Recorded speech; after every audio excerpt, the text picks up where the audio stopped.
Bernard here, welcome to my film and TV channel. Today we have a movie review, and it's a movie review that takes us back to 1990. I mean, most of you probably watching this don't remember 1990 very well, but us old buggers like me it only seems like yesterday, never mind 30 years plus ago.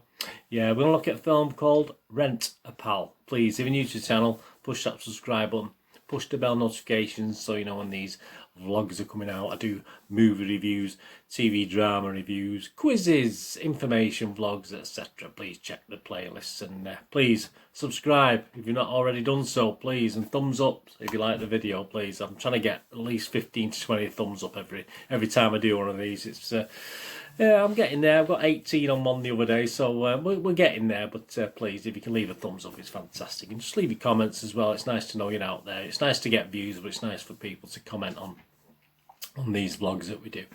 Yeah, so yeah, Rent a Pal, 108 minutes, quite long. We'll go more into that in a little while. It's classed as a horror thriller, which isn't exactly gone down well with everybody.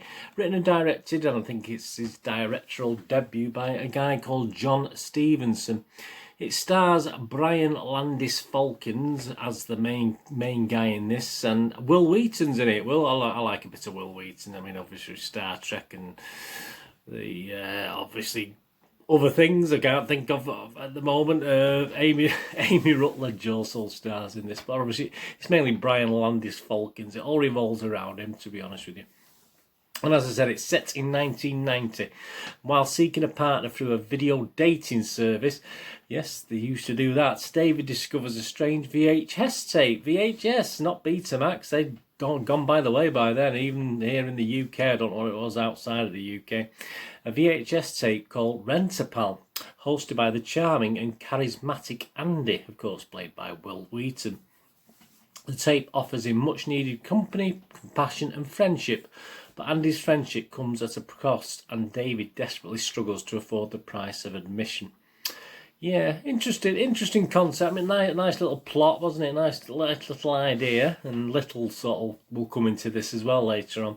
Is it any good? Rotten Tomatoes? Well, the critics seem to like it. It's got a 66% positivity rating based on 44 critics' reviews. And of those 44, 29 give it a fresh review, and only 15 give it a rotten. So that's in the majority for a positivity. And overall, it scores 6.56 out of 10. The audience score is actually 74%, so that's even higher with 42 reviews. One of the critics on Rotten Tomatoes, Glenn Kelly from the New York Times, he went on to say, this thriller, the debut feature for John Stevenson, who not only wrote, produced and directed it, but was also the editor, does a lot of things well or almost well, but finally not well enough. Yeah, a bit more on that in a minute when I do my little thoughts on it. The Metacritics, the Metascore rating, what did they think? Well, again, quite positive. It's getting 61. It's got a scoring 61 out of 100, which is excellent. And it scores anywhere between 4.2 and 8.8 out of 10.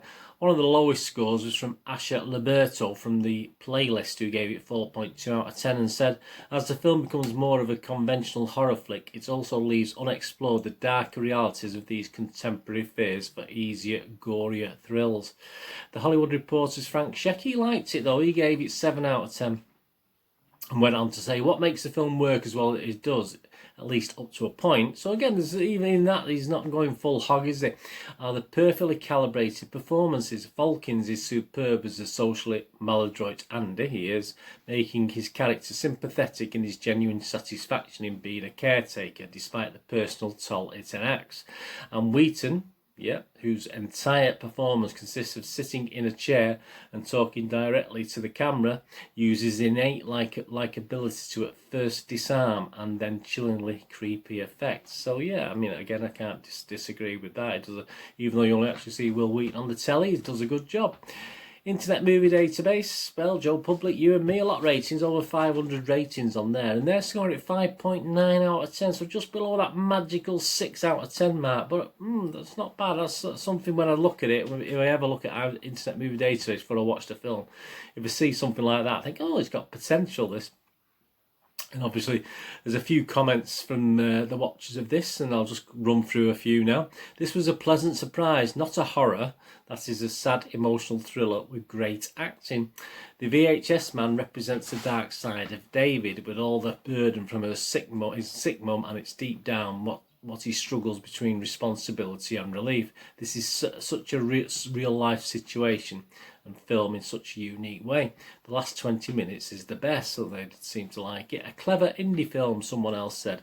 Someone else said, for me it reminiscent of The Joker. There you go, up there with The Joker, as we follow the protagonist around as he's trying to find his place in the world.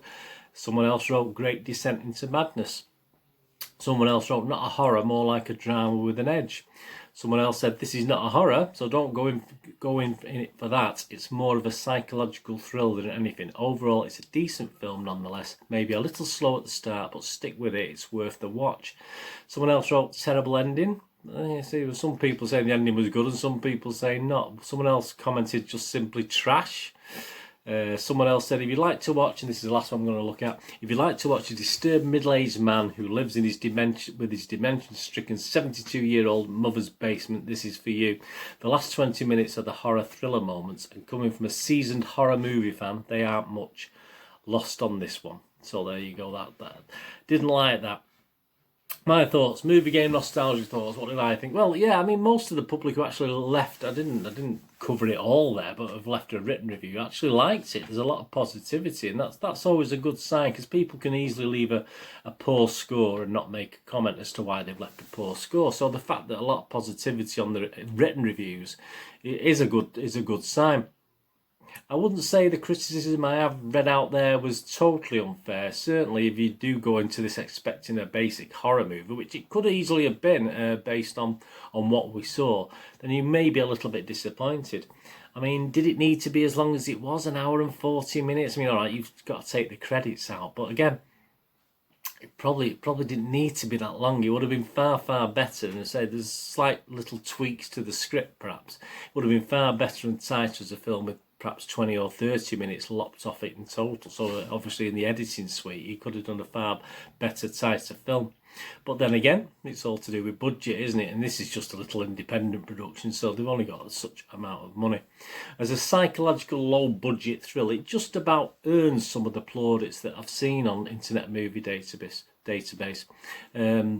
There are one or two really good ideas in this that perhaps could have been expanded on a little bit, and I think it's going to be more appreciated by those of us who were around in 1990 as well, because a lot of people commented on obviously the video elements and the VHS elements and enjoyed that, and I think that is the case. If you're around in 1990, it'll bring back some good memories, not necessarily because the film's any good, but you just look at things and remember what it used to be like, which it wouldn't really work. And it sort of adds limitations, doesn't it, to a wider and younger audience who aren't probably going to appreciate that 1990 element. The acting was pretty good, as I said. The lead actor was superb. Even Mr. Wheaton, who only appears on a TV screen, does quite a good job as he progresses through, you know.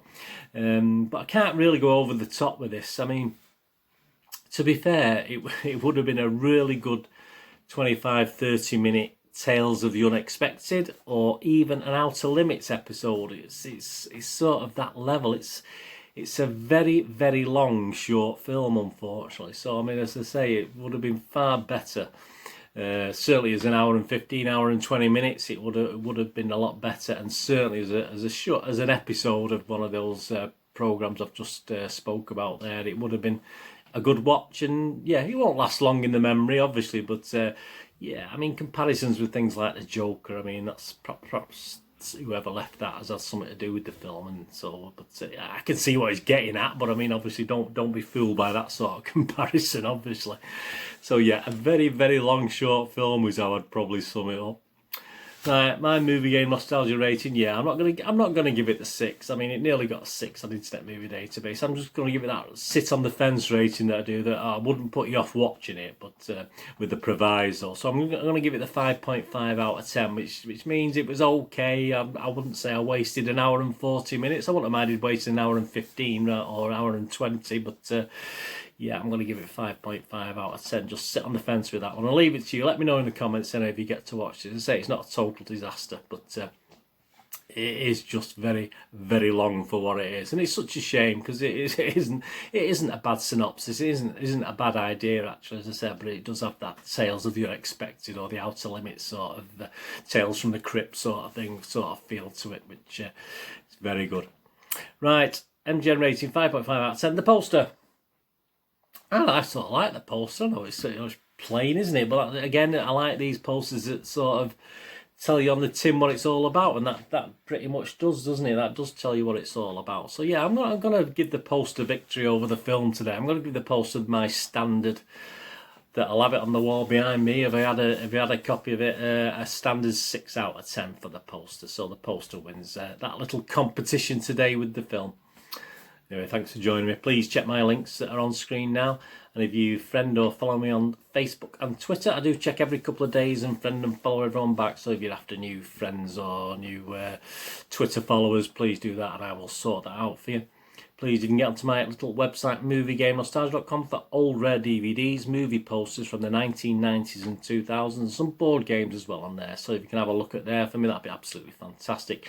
And please, if you know anyone who's into English football, I'm a supporter of Manchester City, and if you check my playlist, I do lots of vlogs on Manchester City's history and Manchester City now, so that would be very, very much appreciated. I want to build me subscribers, so please, yeah, again, please push that subscribe button, and please, if you know anyone who could be interested in these little TV film reviews, drama reviews, quizzes, quizzes are always good, and information vlogs, please point them in my direction. I would be very, very grateful.